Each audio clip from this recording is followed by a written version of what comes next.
पिछले एपिसोड में हमने देखा कि सम्राट चंचल के पास जाते हुए बोला, मुझे अपना दोस्त समझो। वो उसकी आंखों की नमी छुपाते हुए बोला, दोस्त। चंचल हैरानी से बोलती है। सम्राट अपना हाथ उसके सामने करते हुए बोला, हाँ दोस्त। क्यों, मैं दोस्ती के काबिल नहीं? वो एक टक उसकी आंखों में देखते हुए बोलता है। चंचल का दिल धड़क उठता है। सम्राट का साथ, उसकी बातें और उसकी वो सर्द आवाज सब उसे सम्राट की तरफ खींच रही थी। उसे पता ही नहीं चलता कि कब उसने अपना हाथ सम्राट के हाथ में रख दिया। सम्राट दिल ही दिल बेहद खुश होते हुए, भले ही तुम मुझे भूल गई हो पर मेरे प्यार को नहीं भूली। तुम्हारा दिल मेरे एहसास को पहचानता है और मुझे मेरे प्यार पर पूरा भरोसा है कि तुम्हें पहले जैसा बनाकर ही रहूंगा। वो चंचल के हाथ के ऊपर अपना हाथ रख देता है। चंचल एकदम से अपना हाथ पीछे खींच लेती है। उसे खुद पर हैरानी हो रही थी कि कैसे उसने एक अजनबी के हाथों में अपना हाथ दे दिया, पर चंचल को कौन समझाएगा कि वह अजनबी नहीं है। वो तो सम्राट है, उसका सम्राट उसकी जिंदगी है, उसका सब कुछ है। सम्राट डॉक्टर के पास चला जाता है। चंचल अपनी आंखें बंद करके लेट जाती है। सम्राट डॉक्टर के पास जाता है। डॉक्टर सम्राट को कुर्सी पर बैठने का इशारा करते हैं। बैठिए मिस्टर सम्राट, आप अपनी वाइफ को घर लेकर जा सकते हैं। मुझे भी यही लगता है कि वह अपने घर में आपके साथ रहेगी, घर वालों के साथ रहेगी, तो हो सकता है कि उनकी यादें कभी वापस जाए ही ना। बाकी सब तो मैं आपको पहले ही बता चुका हूं। जो भी उनकी कंडीशन है, किसी भी पल वो आपको पहचान सकते हैं और किसी भी पल आपको अजनबी बना सकते हैं, और ऐसे में उनके मेंटल होने की चांसेस ज्यादा है। आपको कैसे भी करके ये दवाइयां उन्हें टाइम से दे देनी है। इस दवाई से उनकी बॉडी में जो ड्रग्स पाया गया है उसका असर कम हो जाएगा, उनकी हालत में सुधार आएगी। एक बार इन चीजों का असर उनकी बॉडी से बिल्कुल निकल गया तो वह बिल्कुल पहले की तरह ठीक हो जाएंगे और फिर उनकी यादें भी उनकी जहां से नहीं मिटेगी।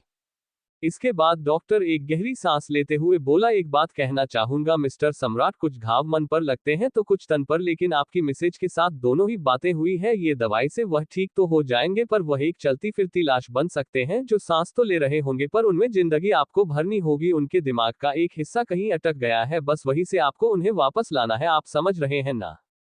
मैं अच्छी तरह से समझ रहा हूं डॉक्टर, और मैं अपनी वाइफ को कुछ नहीं होने दूंगा। आप भी उसके रूटीन चेकअप के लिए घर आते रहिएगा। उसके बाद डॉक्टर सम्राट को कुछ दवाइयां समझाता है और कुछ देर के बाद सम्राट चंचल को लेकर घर के लिए निकल जाता है। रात हो गई थी, चारों तरफ अंधेरा छा गया था और उस अंधेरे में हवा से बातें करते हुई सम्राट की गाड़ी घर की तरफ बढ़ रही थी। वहीं दूसरी तरफ रोहन ने मौका देखकर तनु को सब कुछ बता दिया था जो चंचल और सम्राट के साथ हुआ था। तनु तो सारी बात सुनकर शॉक्ड रह गई। उसे तो यकीन नहीं हो रहा था कि चंचल के साथ इतना सब कुछ हो गया, इतना जुल्म। रोहन ने कहा, पता नहीं क्या होगा और पता नहीं मैम के साथ उस दरिंदे ने क्या किया। वो अपनी बात अधूरी छोड़ देता है पर तनु उसकी बात का मतलब समझ रही थी कि वह क्या कहना चाहता है। उसकी आंखों के सामने चंचल का चेहरा घूम रहा था और उसके बारे में सोचकर उसकी आंखों से आंसू बहने लगते हैं। पहली वाली तनु होती तो उसकी हालत पर शायद खुश होती, पर अब वो पूरी तरह से बदल चुकी है। अब उसे चंचल के हर दुख का एहसास है, उसकी हर तकलीफ को महसूस कर रही थी वह। तनु बस यही सोच रही थी कि पता नहीं चंचल के साथ वहां क्या हुआ होगा क्या नहीं, पर जो भी हुआ हो उसमें उसकी कोई गलती नहीं है। पता नहीं सम्राट ये सब कैसे समझेगा, समझेगा भी या नहीं, कहीं वो चंचल का साथ तो नहीं छोड़ देगा। वो यही सब सोच रही थी। रोहन उसकी तरफ देखता है, उसके कंधे पर हाथ रखते हुए, कहाँ खो गई तनु? तनु अपने आंसू साफ करते हुए बोली, मुझे चंचल के पास जाना है, मुझे अभी उसके पास जाना है। वो रोते हुए बोल रही थी। रोहन उसे शांत करता है और बिस्तर पर बैठते हुए बोला, पहले तुम शांत हो जाओ। मैंने सर को फोन किया था, उन्होंने बताया कि मैम किसी को पहचान नहीं रही, यहां तक कि सर को भी नहीं। ये सुनकर तो तनु को और भी बड़ा धक्का लगता है। रोहन आगे बताते हुए, मैम पूरी तरह खुद को भी भूल चुकी है। अगर उन्हें कुछ याद है तो वह है सिर्फ आरती जी, उसके अलावा वह किसी को भी नहीं जानती। फिर भी मैं तुम्हें कल सुबह लेकर जाऊंगा, एक बार मैम को देखकर तसल्ली कर लेना, पर मैम तुम्हारे साथ कैसा बिहेव करेंगे यह मैं नहीं कह सकता। रोहन उसे समझाते हुए बोलता है। तनु हल्का सा मुस्कुरा कर बोली, कोई बात नहीं, मैंने पूरी जिंदगी उसके साथ मिसबिहेव किया है, अगर एक बार वो कर लेगी तो कुछ बिगाड़ नहीं जाएगा मेरा। रोहन एक टक तनु को देख रहा था। तनु उसकी तरफ देखते हुए, क्या हुआ? रोहन अपने हाथ से उसके आंसू साफ करते हुए बोला, देख रहा हूं एक नादान बच्ची समझदार हो गई है, टेंशन मत लो, सब ठीक हो जाएगा। सम्राट सर बहुत प्यार करते हैं मैम से, वो उन्हें कुछ नहीं होने देंगे। तनु हल्का सा मुस्कुरा देती है, पर अंदर ही अंदर उसको बहुत टेंशन हो रही थी और मन ही मन सम्राट चंचल से कितना प्यार करता है ये तो पता चल ही जाएगा। ऐसी हालत में वो उसे अपनाता है या छोड़ देता है, क्योंकि ज्यादातर मर्द इस चीज में लड़कियों को ही गलत समझते हैं और उन्हें छोड़ देते हैं। आई होप सम्राट ऐसा ना हो। मन ही मन वह चंचल के लिए प्रार्थना कर रही थी। वह देखती है कि रोहन मेडिकल बॉक्स में से कोई मेडिसिन निकाल कर खा रहा है। वो उसके पास जाती है, उससे पूछती है कि क्या हुआ। बदन दुख रहा है, शायद थकावट की वजह से, इसलिए दवाइयां ले रहा हूं, रोहन ने कहा। उसकी कमर में चोट लगी थी जिसकी वजह से उसे बहुत दर्द हो रहा था, पर उसने तनु को कुछ नहीं बताया। तनु एकदम से उसकी पीठ पर हाथ रखते हुए बोली, मैं दबा दूं। अनजाने में उसने उसके जख्मों पर हाथ रख दिया। रोहन की हल्की सी आह निकल जाती है। तनु एकदम से अपना हाथ हटा लेती है। रोहन के सामने आते हुए बोली, तुम मुझसे कुछ छुपा रहे हो? नहीं नहीं, रोहन मना करता है। तनु उसकी एक नहीं सुनती और शर्ट के बटन खोलने लगती है। दूसरी तरफ सम्राट चंचल को लेकर घर पहुंच गया था। पूरे रास्ते चंचल अपना चेहरा फेर कर बैठी थी। ना सम्राट कुछ बोल रहा था और ना ही चंचल। खैर, घर आ जाता है। सम्राट गाड़ी रोकता है। जैसे ही गाड़ी रुकती है वैसे ही चंचल गाड़ी में से उतरती है और सीधा घर के अंदर चली जाती है। सम्राट भी उसके पीछे जाता है। चंचल के अंदर जाने के तरीके से सम्राट समझ जाता है कि इस वक्त उसे सब कुछ याद है। याद ना होता तो वो इस तरह से अंदर न जाती। वो जल्दी से उसके पीछे जाता है। चंचल अंदर जाती है। सामने ही आरती जी और शोभा जी खड़े थे, लेकिन दोनों को यह नहीं पता कि वो उन्हें पहचान गई या नहीं। चंचल बिना कुछ बोले सीधा अपने कमरे में चली जाती है। सम्राट घर के अंदर आता है, तब तक चंचल अपने कमरे में जा चुकी थी। शोभा जी ने सम्राट से कहा, सम्राट वो चंचल, बड़ी माँ मैं आपको सब बताता हूँ, पर इस वक्त उसे ये दवाइयाँ देनी है। इस वक्त उसे सब कुछ याद है। तभी वो सीधा अपने कमरे में चली गई। मैं ये जानना चाहता हूँ कि उसके दिल में क्या चल रहा है, उसके दिमाग में क्या चल रहा है। मैं बस अभी आया, इतना कहकर वो जल्दी से उसके पीछे जाता है। चंचल किसी गहरी सोच में गुम बिस्तर से टेक लगाकर बैठी थी। उसके दिमाग में रणधीर की बातें हथौड़े की तरह चोट कर रही थी। किस किसी को बताओगी तुम? कौन यकीन करेगा तुम्हारा कि मैंने तुम्हारे साथ कुछ नहीं किया? 4 दिन से तुम मेरे साथ हो और दुनिया जानती है कि रणधीर किसी लड़की को नहीं छोड़ता। दूसरे को छोड़ो, तुम्हारा सम्राट भी तुम पर यकीन नहीं करेगा। कैसे साबित करोगी तुम कि मैंने तुम्हारे साथ कुछ नहीं किया? चाहे कितना भी प्यार करने वाला मर्द क्यों ना हो, पर वह कभी बर्दाश्त नहीं करेगा कि उसकी महबूबा को किसी और ने छुआ हो। बस रणधीर की यही बातों में अटक गई थी। वो हर पल हर लम्हा उसे बस यही सुनाई दे रहा था। सम्राट अंदर आता है, उसे किसी गहरी सोच में डूबा हुआ देखता है। वह यही पता करना चाहता था कि चंचल क्या सोच रही है, क्या चल रहा है उसके दिमाग में। चंचल उसकी तरफ देखती भी नहीं। सम्राट उसके पास जाता है, उसके सामने दवाई करते हुए बोल लो, दवाई खा लो, फिर तुम बहुत जल्द ठीक हो जाओगी। वो बेहद प्यार से बोलता है। चंचल एक नज़र उसकी तरफ देखती है। उसे सम्राट की आंखों में अपने लिए बेशुमार प्यार नजर आता है। वो चुपचाप दवाई खा लेती है। अब तुम आराम करो, सम्राट प्यार से उसके गाल को थपथपाते हुए बोलता है। चंचल अपने आंसू भरी आंखों से उसकी तरफ देखते हुए, पूछोगे नहीं कि उन 4 दिनों में मेरे साथ क्या हुआ? ये सुनते ही सम्राट के दिल में एक टीस सी उठती है। वो चंचल की तरफ देखता है जिसके आंसू लुढ़कर गालों पर आ गए थे। वह अपने हाथ से उसके आंसू साफ करता है और उसका चेहरा अपने हाथों में भरते हुए बोला, कुछ भी हुआ हो मेरे लिए मायने नहीं रखता और तुम्हारे लिए भी नहीं रखना चाहिए।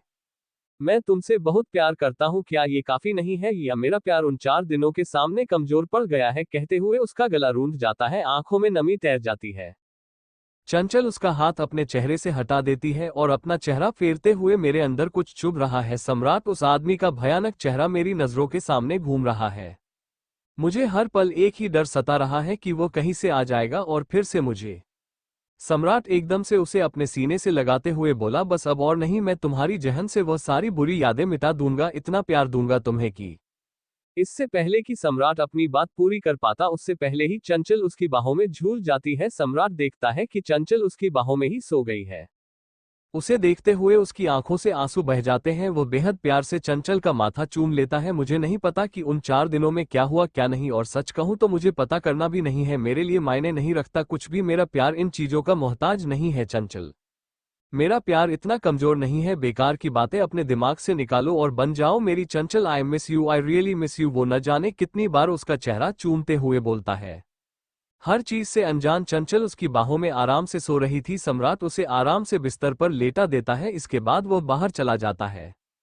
आरती जी शोभा जी से बात करने के लिए उधर। तनु समझ गई थी कि रोहन उससे कुछ छुपा रहा है। वो उसके शर्ट के बटन खोलती है और उसकी शर्ट उतार देती है। रोहन उसे मना कर रहा था पर वो उसकी एक नहीं सुनती।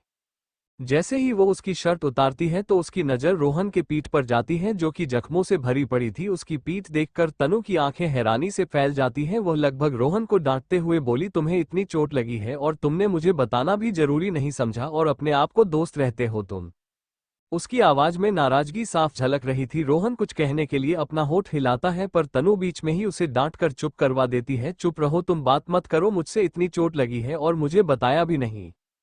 तनु ऐसे बोल रही थी जैसे चोट रोहन को नहीं उसे लगी हो, जैसे वह रोहन की तकलीफ को महसूस कर रही हो। रोहन उसे शांत करने के लिए कुछ बोलने लगता है पर तनु वापस उसे चुप करवाते हुए बोली, मैंने कहा ना चुप रहो, जाओ जाकर बिस्तर पर लेट जाओ, मैं दवाई लगा देती हूँ। इस बार वो और भी गुस्से से बोलती है। रोहन ने उसे पहले कभी इतने गुस्से में नहीं देखा था। वह तो उसे गुस्से में देखकर कुछ बोल ही नहीं पाया और चुपचाप जाकर बेड पर लेट जाता है। तनु उसके पास जाती है और उसके जख्मों पर दवाई लगाने लगती है। यहाँ राठौर मैंशन में चंचल दवाई खाने के बाद गहरी नींद में सो गई थी। तब तक सम्राट ने आरती जी और शोभा जी को सब कुछ बता दिया था, जो भी चंचल की कंडीशन थी, और उनको समझा भी दिया था। सारी बातें सुनकर दोनों हैरान रह गई थी। दोनों को ही कुछ समझ में नहीं आ रहा था कि वह चंचल को कैसे संभाले। कुछ देर उन दोनों से बात करने के बाद सम्राट चंचल के पास जाता है, जो कि इस वक्त आराम से सो रही थी। 2 पल के लिए सम्राट उसको ऐसे ही देखता रहता है, उसको देखते हुए मन में, ठीक हो जाओ ना यार जल्दी से, नहीं देख पा रहा हूं तुम्हें, ऐसे दिल नहीं लग रहा मेरा तुम्हें ऐसे देखकर। यह सोचता हुआ वो उसके पास चला जाता है, प्यार से उसके बालों में हाथ फेरने लगता है और फिर उसके पास लेटने लगता है। पर एकदम से उसे ख्याल आता है कि अगर रात को चंचल की नींद खुल गई और उस वक्त अगर उसकी याददाश्त चली गई हो तो वो उसे क्या जवाब देगा। यही सब सोचकर वो वहां से हट जाता है, कमरे में रखे सोफे पर जाकर लेट जाता है, क्योंकि वह चंचल को अकेला भी नहीं छोड़ सकता था और उसके पास भी नहीं रह सकता था। तो उसने यही हल निकाला कि वो सोफे पर लेट जाए। थकावट के कारण और दवाया के नशे के कारण उसे भी नींद आ गई, क्योंकि पूरी तरह से ठीक तो वह भी नहीं हुआ था, उसकी भी दवायां चल रही थी। खैर रात गहरा हो गई थी। 3 बजे के करीब चंचल नींद में बड़बड़ करने लगती है, मुझे इंजेक्शन मत दो, नहीं मुझे बहुत दर्द होता है। और फिर रणधीर का भयानक चेहरा, उसका पूरा शरीर पसीने से तरबतर हो जाता है और वो एकदम से हड़बड़ा कर उठती है। जैसे ही वो उठकर बैठती है तो खुद को एक कमरे में पाती है जो अब उसके लिए बिल्कुल अनजान था। किसका कमरा है किसका नहीं अब उसे कुछ याद ही नहीं है। उसके सांस जरूरत से ज्यादा तेज चल रही थी, यहाँ तक कि जागती आंखों से उसे हर तरफ वही सब नजर आ रहा था। वह रणधीर की भयानक हंसी और उसका उसके करीब आना, उसको छूने की कोशिश करना, उसको ड्रग्स देना चाह कर भी वो इन सबको भूल नहीं पा रही थी। एकदम से उसकी नजर सोफे पर सो रहे सम्राट पर पड़ती है। कमरे में हल्की रोशनी थी, इसलिए वह सम्राट का चेहरा सही से नहीं देख पाई। सम्राट में भी उसे रणधीर नजर आने लगा था। वह बहुत ज्यादा डर जाती है, डर के मारे चिल्लाने लगती है और पास रखा फूलदान उठाकर एकदम से सम्राट के ऊपर मार देती है। साथ साथ चिल्लाते हुए बोली, मेरे पास मत आना, जाओ यहां से। सम्राट एकदम से उठता है, उसके माथे से खून बहने लगा था, पर उसे अपनी फिक्र नहीं थी। वो चंचल की हालत अच्छी तरह समझ रहा था कि यह उसके बस में नहीं है। चंचल की हालत देखकर रो रहा था उसका दिल। शोर सुनकर आरती जी शोभा जी भी वहां आ जाते हैं। आरती जी को देखते ही चंचल जल्दी से उसके पास जाती है, उससे लिपटते हुए बोली, देखो ना यह आदमी, यह मुझे इंजेक्शन देगा, मुझे मारेगा। वह पागलों की तरह बोल रही थी। सम्राट कमरे की लाइट चालू करता है, जिससे चंचल को पता चलता है कि यह रणधीर नहीं है। सम्राट को देखते ही चंचल एकदम से शांत हो जाती है, उसकी नजर उसके माथे पर जाती है जहां से खून बह रहा था। अब अपने हरकत पर वो बहुत शर्मिंदा थी। उसने हैरानी से कहा, आप? मुझे लगा कि वो रणधीर, पर फिर एकदम से उसे ख्याल आता है कि सम्राट उसके कमरे में क्या कर रहा है। वो एकदम से बोलती है, आप यहाँ क्या कर रहे हैं और आप यहाँ सोफे पर क्यों सो रहे हैं? अब सम्राट, शोभा जी, आरती जी तीनों ही सोच में थे कि क्या जवाब दे, क्या बताए उसे कि सम्राट यहाँ क्यों सो रहा था। तभी आरती जी ने एकदम से कहा, बेटा ये यहाँ नहीं सोएगा तो कहाँ सोएगा, पति है तुम्हारा। ये सुनते ही शोभा जी और सम्राट हैरानी से उसकी तरफ देखते हैं, जैसे कह रहे हो कि आपने ऐसा क्यों कहा। आरती जी ने पलके झपकाकर उनको आश्वासन देती है कि यही सही है, ये सच चंचल को पता होनी चाहिए। पति, चंचल और भी ज्यादा हैरानी से बोलती है, पर कब, कैसे, शादी कब हुई हमारी? एक के बाद वो एक सवाल पूछे जा रही थी। आरती जी चंचल का हाथ पकड़ती है और सम्राट के पास ले जाती है, लो संभालो अपने बीवी को और बताओ कि शादी कैसे हुई तुम दोनों की। हम तो चले, हमें तो बहुत नींद आ रही है। वो बहाना बनाकर वहां से चली जाती है, क्योंकि वह जानती थी कि चंचल को कोई संभाल सकता है तो वह है सम्राट। चंचल ने सम्राट की तरफ देखते हुए कहा, पर आपने तो कहा था कि आप हमारे दोस्त हैं, आपने झूठ क्यों बोला?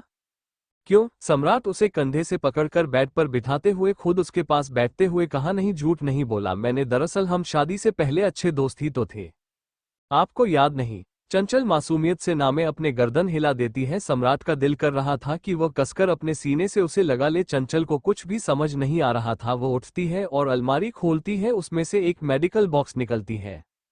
हालांकि याद कुछ नहीं था उसे, पर कुछ होता है ना, वो जो आदत होती है इंसान की जिसे हम भूल ही नहीं सकते। फिर सम्राट तो चंचल की आदत ही नहीं, सब कुछ था।